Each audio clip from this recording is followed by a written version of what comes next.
there's a couple of different theories on onion slicing for French onion soup. Some people like them julienne, some people like them sliced, okay? The difference between the julienne and the sliced onion is the direction you cut the onion, all right? So if I'm slicing this, if I'm slicing this onion, slicing is going to be across the grain, okay? Slicing is going to give me big half moons. Okay, so this is slicing an onion, and certainly some people like to do sliced onion for their onion soup. However, I'm not one of them. That just doesn't fit on a spoon very well, even when it's cooked down. It has a tendency to want to fall off. I'll use that today just because I don't want to throw anything away, but that's slicing an onion. Across the grain, slicing an onion. Okay, julienning an onion is going to be with the grain. And there's a couple of different ways you can do this. You can do the whole onion, where you'll come in and you'll start from the whole onion, and your first couple of cuts need to be on a pretty sharp angle. Otherwise, you're going to get kind of big, thin slices. So your first couple of cuts, you're going to come in, and they're going to be pretty sharp angles.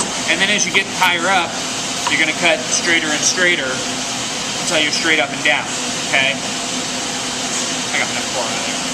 I'll just take it all the way over, and then when it starts to get kind of unsteady, flip it down. Same deal all the way through. Okay. This is my preferred cut for French onion. It's not quite as big. It cooks down a little easier. So that's the next method. And then, like I said,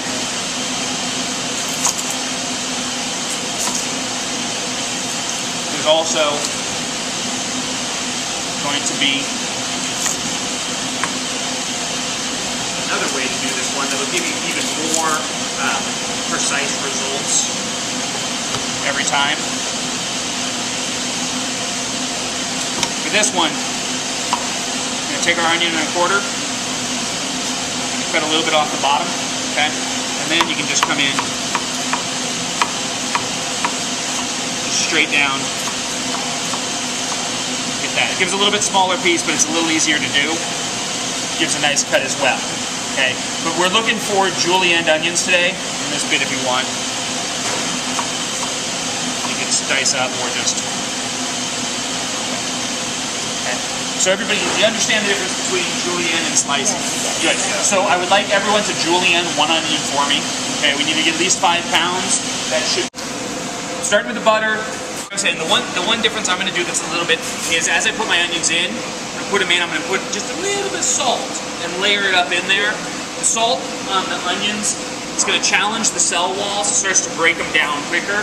If you want to soften up vegetables rapidly, put a little salt right at the start of cooking time, and they're going to get softer quicker than just cooking on their own.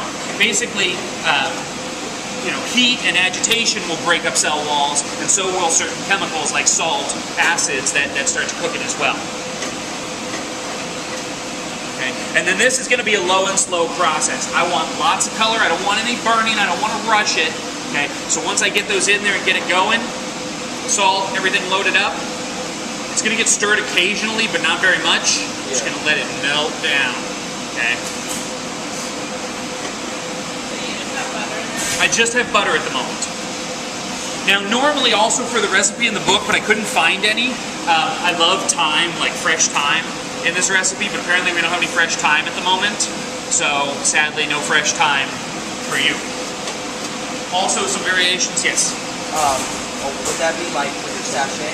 No, I'd throw it in straight. Oh, you just throw it in? I like the fresh thyme thrown in straight. Yeah. If I'm putting a bay leaf or parsley, I'll put that in a sachet. Yeah. But in this case, for fresh thyme, I like just straight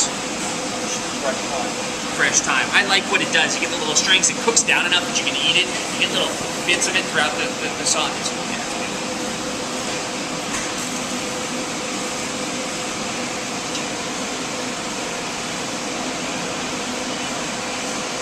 Not a lot of salt. Okay. It's going to be plain.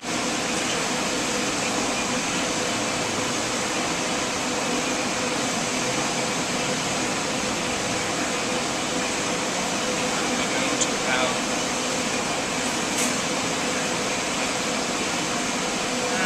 of salt. I think I'm going to reserve this. I don't want to make too much for you guys. For all of you, that should be plenty. So you want me to use cherry? I'm gonna go grab some. I also have some crostinis that I had going. Okay, croutons. This had just a little bit of extra virgin olive oil with garlic in it. Botulism, maybe. When we leave that out, we have the potential, but 4 hours, 4 hours. It's gonna be nice and okay. Just a little bit of oil and garlic. Beautiful flavor. Okay. Oil mixtures. So this is going to take 20 or 30 minutes to reduce completely down. Lots of color. If I get some beautiful browning on the bottom, that's going to be great. I will put a little sherry in today. I'll go grab it while this is cooking, while you guys are on a break. One thing that I'll do a lot of times, just some different variations, and I'm going to do it tonight with my class. Since St. Patrick's Day is tomorrow, we're going to do like an Irish version of onion soup. So I've got Guinness that I'm going to replace some of my brown stock with an equal amount of Guinness. That's gonna go in first. I'm gonna reduce that down a little bit, and then the Guinness is then the brown stock will go in to follow it. And that's just gonna give it, some extra depth of flavor, a little bit of chocolatey, caramely, goodness that you get from Guinness. Yeah. Are you using the Guinness as a deglazing? Yeah. I'm using the Guinness as my deglazer agent. You can deglaze with water. You can deglaze with any alcohol, whatever works. And that's what I'll be doing today. So we're going to let this cook down.